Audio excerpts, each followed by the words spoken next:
Hello, Bertrand, ñu ngi lay nuyu di la ziar bu wér a wér. C'est un plaisir de te recevoir aujourd'hui pour qu'on puisse discuter des perspectives du projet Récolte et de ses perspectives. Donc, je vais te poser quelques questions, mais en attendant tout ça, je vais te laisser te présenter, que tu nous dises nga wax ñu yow yaay kan ak li ngay def. Merci Swadou pour cette question. Je suis Boubacar Bertrand Baldé, expert en gouvernance territoriale et politique publique, et je suis le consultant du projet Récolte qui a fait une étude diagnostique de l'état de la gouvernance et de la participation citoyenne dans les communes de Yoff et dans le conseil départemental également de Tivaouane. Ok Bertrand, merci beaucoup. Donc je pense pour commencer, tu pourras un peu nous dire avec le diagnostic, l'étude du projet Récolte que tu as eu à faire, quel est aujourd'hui le rôle des collectivités territoriales? Alors, le rôle des collectivités, il est prévu par la loi. La loi, donc l'acte 3 de la décentralisation, qui prévoit que les collectivités ont pour mission de concevoir, de mettre en œuvre et de suivre et évaluer des actions de développement économique, social et environnemental qui ont un intérêt. Alors, cette mission a consisté à vérifier au-delà de l'exercice de cette mission. Ce projet a consisté à ça, mais également voir le niveau de participation citoyenne pour renforcer la gouvernance territoriale. Je précise que l'acte 3 prévoit que les citoyens ont le droit de participer librement à la gestion des affaires publiques locales, participation à l'élection, participation en formulant des projets de développement, mais participation également au contrôle de l'action publique locale. Okay, donc tu as parlé d'un thème, d'une notion intéressante aujourd'hui, qui est la participation citoyenne et de son importance. Mais aujourd'hui, quand on parle de participation citoyenne, comment toi tu la conçois quand on parle de droits et de devoirs du citoyen? Merci. Alors, la participation citoyenne, c'est d'abord un droit humain, donc qui est inhérent à la condition humaine, qui est garanti par tous les instruments internationaux de protection des droits de l'homme. Au plan national, il y a également la Constitution sénégalaise, la plus récente, c'est celle de 2001, qui reconnaît à tous les citoyens le droit de participer à la gestion des affaires. Sur le plan de la décentralisation, la participation citoyenne s'entend, comme je l'ai dit tout à l'heure, d'abord à la participation aux élections, mais participation en contrôlant l'action publique, mais en proposant des projets de développement. La loi le prévoit. Maintenant, après, il y a même des mécanismes de participation, notamment le cadre citoyen de participation. Et ça a fait l'objet d'un décret, et c'est tout heureux, qui date du mois de décembre 2021. Non, les droits des citoyens, c'est d'abord le droit de participer, le droit de contrôler, le droit de dire ou d'aller voir le budget de la collectivité, s'il n'est pas affiché, bien sûr, s'il n'est pas sur les plateformes numériques.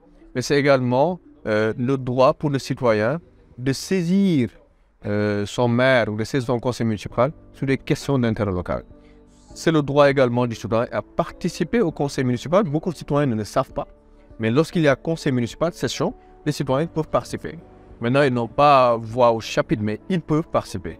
Ils peuvent également participer à ce qu'on appelle les DOB, les débats d'orientation budgétaire, pour discuter avec le maire, surtout dans le cadre du budget participatif. Là, le citoyen est au cœur du budget de la collectivité locale.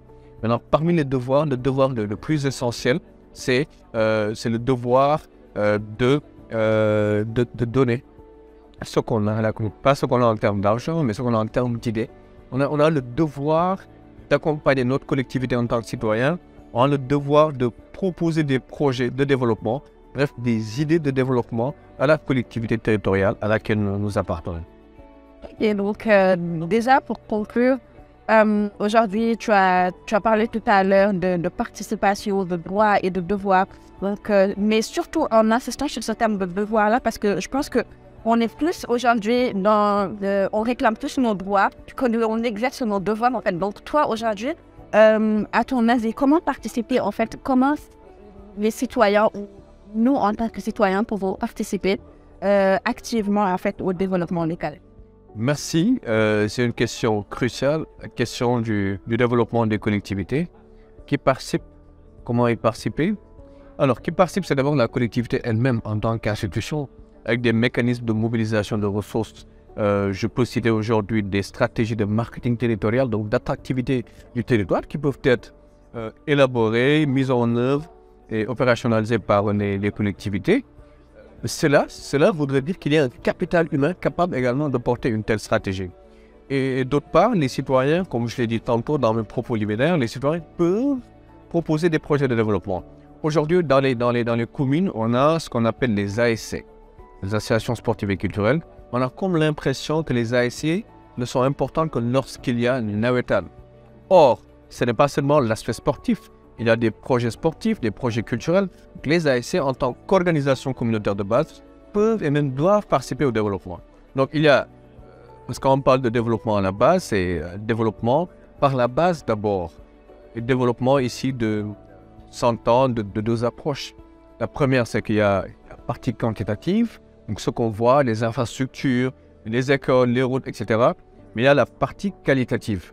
La partie qualitative, c'est le cadre de vie, c'est le contrôle citoyen, c'est une gouvernance ouverte et tout ça. Tous ces aspects font partie, c'est un package qui fait partie du développement. Donc, développement d'abord par la commune en tant qu'institution, mais développement en même temps par les citoyens, qu'ils soient organisés en association, qu'ils soient citoyens seuls. Ils ont le droit, ils ont même le devoir de participer à l'effort de développement des collectivités. J'ai cité la stratégie marketing territorial. Il y a d'autres stratégies de mobilisation de ressources.